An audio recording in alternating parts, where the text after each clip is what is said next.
મિત્રો સ્વાગત છે તમારું અમારી ચેનલ ગુજ્જુ લવ પહેલી ચેનલમાં। તો મિત્રો આપણે આજે એવી સ્ટોરી વિશે વાત કરવાના છીએ કે તમે સાંભળીને ચોંકી જશો। રમેશ કાકા એક નાના એવા ગામમાં તેમના પરિવાર સાથે રહેતા હતા અને તેમની ઉંમર આશરે 55 વર્ષ હતી। તેમને એક પુત્ર હતો। રમેશ કાકાએ તેના પુત્રને સુરત શહેરમાં પરણાવ્યો હતો। વહુને સાસરે ન હતા પણ વિધવા સાસુ હતા, એટલે તે રમેશ કાકાના વેવણ હતા અને તે એક દિવસ તેમના જમાઈના ઘરે રોકાવા માટે આવ્યા હતા। તેમની ઉંમર લગભગ 45 વર્ષની હશે। મિત્રો તેમને જોઈને કોઈને પણ એવું નહોતું લાગતું કે તે 45 વર્ષના હોય, પરંતુ તે 35 વર્ષના જ હશે। તે ખૂબ જ સુંદર લાગી રહ્યા હતા અને તેમને પોતાની તંદુરસ્તીનું ખૂબ જ ધ્યાન રાખ્યું હતું। તેમને જોઈને કોઈ પણ પાગલ થઈ જાય એટલા બધા સુંદર લાગી રહ્યા હતા। વેવણને જોઈ રમેશ કાકાના મનમાં કેટલાક વિચારો આવી ગયા હતા। રમેશ કાકા ભલે ઉંમરમાં મોટા હોય, પરંતુ તેમની હરકતો તો જવાન છોકરાને શરમાવે તેવી હતી। મિત્રો તેમને તેમની વિધવા વેવણને જોઈ અને બોલી ગયા કે, વેવણ તમે અત્યારે તો યુવાન લાગો છો। એટલે વેવણ બોલ્યા હતા કે, વેવાઈ તમે હજી હીરો જેવા લાગો છો। ત્યારે મિત્રો વેવણના મોઢામાંથી આટલું સાંભળતા જ રમેશ કાકા સમજી ગયા કે તેમને મન હજી આ ગાડી ચલાવવામાં મજા આવે છે અને તે ચાલવામાં ચાલશે। ત્યારે વેવણ પણ રમેશ કાકાના સપના જોતા હતા અને બાજુમાં રમેશ કાકાના પત્ની પણ સતત બીમાર હતા, તેથી રમેશ કાકા તેમની સેવામાં સિવાય બીજું કાંઈ કરી શકતા નહોતા। એટલા માટે એક દિવસ બન્યું એવું કે સાંજે વેવણ અને રમેશ કાકાના પત્ની બંને પલંગ પાસે હતા અને રમેશ કાકા ઘરે નહોતા। તે રાત્રે ખૂબ જ મોડા આવ્યા હતા।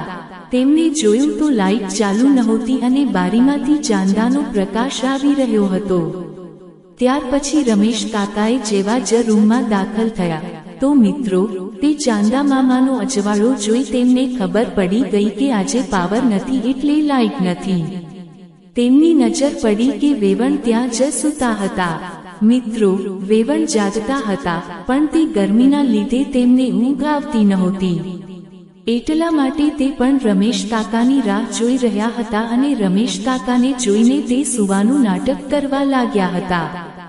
એટલે રમેશ કાકાએ મનમાં વિચાર્યું કે આ સમય સરસ છે અને મારે આનો ફાયદો ઉઠાવવો જોઈએ।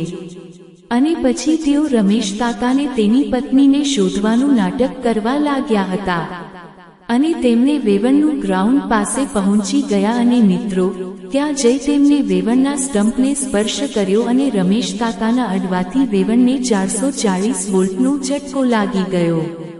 ત્યાર પછી રમેશ કાકા તેમની આખા પ્લોટને ટચ કરવાનું શરૂ કર્યું, પરંતુ મિત્રો વેવણ બોલ્યા નહીં। અને પછી તો રમેશ કાકાએ થોડી વાર પછી બહાર કંઈક અવાજ સાંભળ્યો અને ત્યારે તે પછી તે બહાર ગયા અને સાથે વેવણ પણ ગયા।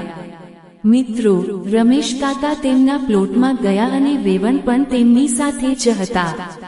પ્લોટમાં માગ હતી અને તે રમેશ કાકાએ વેવણને ખાલી પ્લોટની માગમાં યોગ્ય કરવાથી વેવણને પરસેવો વળી ગયો।